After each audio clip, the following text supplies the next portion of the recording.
네, 오늘 아침이죠. 26일 애프터마켓에서 알파벳과 마이크로소프트가 어닝 서프라이즈를 발표했습니다.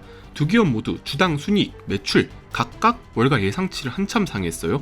구글 같은 경우는 애프터마켓에서 6% 상승, 그런데 마이크로소프트 같은 경우는 3% 하락을 하고 있습니다. 이거 왜 그럴까요? 오늘은 이 원인을 한번 분석해보고 이 빅테크들이 어디로 가고 있는지 기술 동향과 전망을 한번 투파보겠습니다.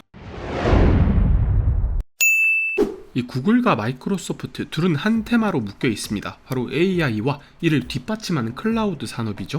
이 중 구글 얘기를 먼저 하겠습니다. 구글 같은 경우는 전통적인 AI 공룡이죠. 최근 바드를 발표하고 이 바드를 자사 서비스에 탑재하고 있습니다. 파이썬으로 내가 원하는 기능을 구현하고 싶을 때 이 바드한테 명령만 하면 알아서 코드를 짜주는 건 당연하고요. 이렇게 구글 슬라이드 서비스에서 바드를 이용하면 내가 작성한 문구에 맞는 그림을 알아서 골라줍니다. 그러니까 프레젠테이션을 훨씬 쉽게 만들 수가 있어진 거예요. 이뿐만 아니라 구글 닥스에서 전문을 요약해주는 건 물론이고 원하는 스타일과 문체로 글을 작성해줍니다. 알다시피 구글 같은 경우는 정말 많은 서비스들을 탑재하고 있기 때문에 이 모든 서비스에 AI가 들어온 거죠. 아니, 그런데 이거 마이크로소프트도 하는 거 아니냐고요? 네, 맞습니다. 마이크로소프트는 오픈 AI를 품어서 만든 코파일럿 서비스를 출시했죠.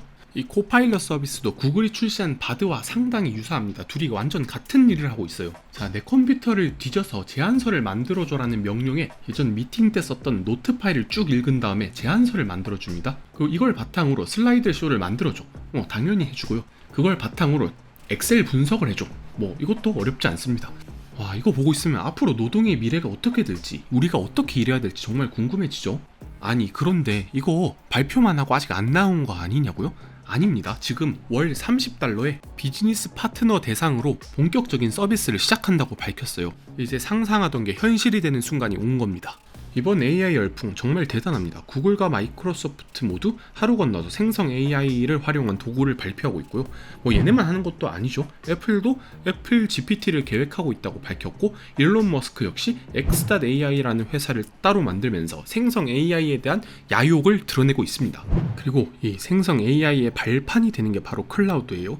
클라우드 없이는 AI도 없습니다. 구글은 자사 클라우드 서비스의 AI 듀엣이라는 솔루션을 제시합니다. 무려 80%나 더 빠른 훈련과 50% 더 저렴한 비용을 무기로 들고 왔어요. 논외이긴 하지만 구글에서도 역시 A3 가상머신을 발표했는데 이 역시 엔비디아의 H100 그래픽카드를 잔뜩 사용하고 있더라고요. 엔비디아의 위험이 느껴지는 부분이죠.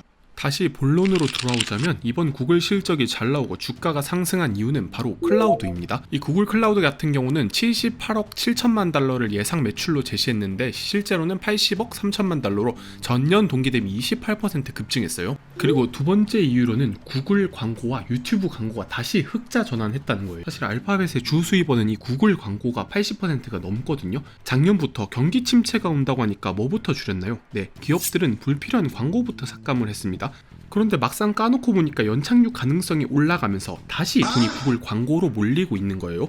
이 아주 민감하게 반응하고 있죠. 덕분에 알파벳의 영업이익률은 29%로 다시 회복했습니다. 게다가 다음 분기는 이 광고 수입이 더 늘어날 것으로 예측이 되고 있어요. 그래서 오늘 애프터장에서 6% 이상 상승했다고 보여집니다. 아니, 그런데 마이크로소프트 같은 경우는 오늘 마이너스 3% 떨어졌다고 했잖아요. 왜 떨어졌을까요?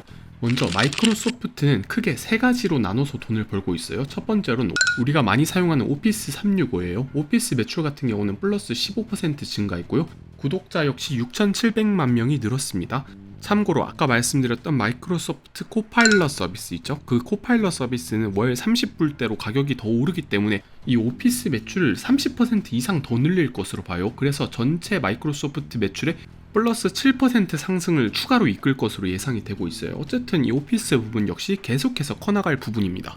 그리고 두 번째로 돈을 버는 방법은 서버 및 애저 클라우드입니다. 이 마이크로소프트 클라우드는 지금 현재 1위인 아마존에 이어 2등을 차지하고 있어요. 근데 1위를 정말 무섭게 따라잡고 있습니다. 최근 주요 클라우드 거래처가 어디냐라는 설문조사에 이 애저가 AWS를 턱 밑까지 추격하는 모습을 보이고 있거든요. 이게 원래 아마존이 독보적이었는데 심상치 않습니다. 그런데 마이크로소프트의 클라우드인 애저가 뭐길래 이러냐? 이거 설명하려면 1시간 내내 설명할 수 있는데 정말 간단히 설명할게요. 여러분, 돈이랑 사람만 있으면요, 여러분이 보는 대부분의 애플리케이션 및 웹 서비스를 만들고 구동시킬 수 있게 하는 게 바로 이 클라우드 서비스예요. 특히 최근에 오픈 AI랑 손잡으면서 아주 무서운 속도로 치고 나가고 있습니다. 예를 들어 한 기업에서 AI를 접목한 서비스를 내놓고 싶다. 그러면 그 회사에서 AI를 개발할 게 아니라 만들어진 기존의 서비스를 활용할 수 있게 해주는 게 바로 이 클라우드들의 역할인 겁니다. 모든 기업이 AI를 개발하고 있으니까 사실상 이 애저 클라우드나 구글 클라우드 혹은 아마존 클라우드를 안 쓸 수가 없는 상황에 처한 거죠.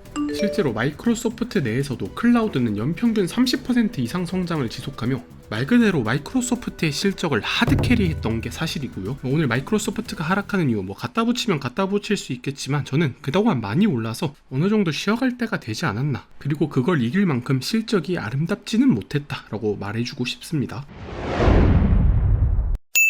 자, 그래서 뭘 말하고 싶냐? 오늘 구글 마이크로소프트 핵심을 요약하자면 AI가 발전하고 있죠? 근데 이건 클라우드 없이 불가능합니다. 한마디로 AI와 클라우드는 같이 가는 거예요. 그리고 그 클라우드를 현실에서 구성하는 데이터 센터, 그 데이터 센터 안에 들어가는 그래픽 카드, 줄줄이 소시지로 같이 가는 겁니다. 이제 누구나 압니다. AI와 친환경, 여기서 친환경은 전기차도 포함합니다. 이 두 섹터는 진짜 거대한 흐름이에요. 동네 초등학생들도 알 겁니다. 아마 최근 역사상 가장 눈에 잘 보이는 파도가 아닌가 싶어요.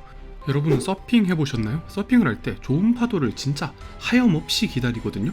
그래서 서핑을 기다림의 미학이 있는 스포츠라고 합니다. 그런데 마침 최고의 파도가 보이고 있어요.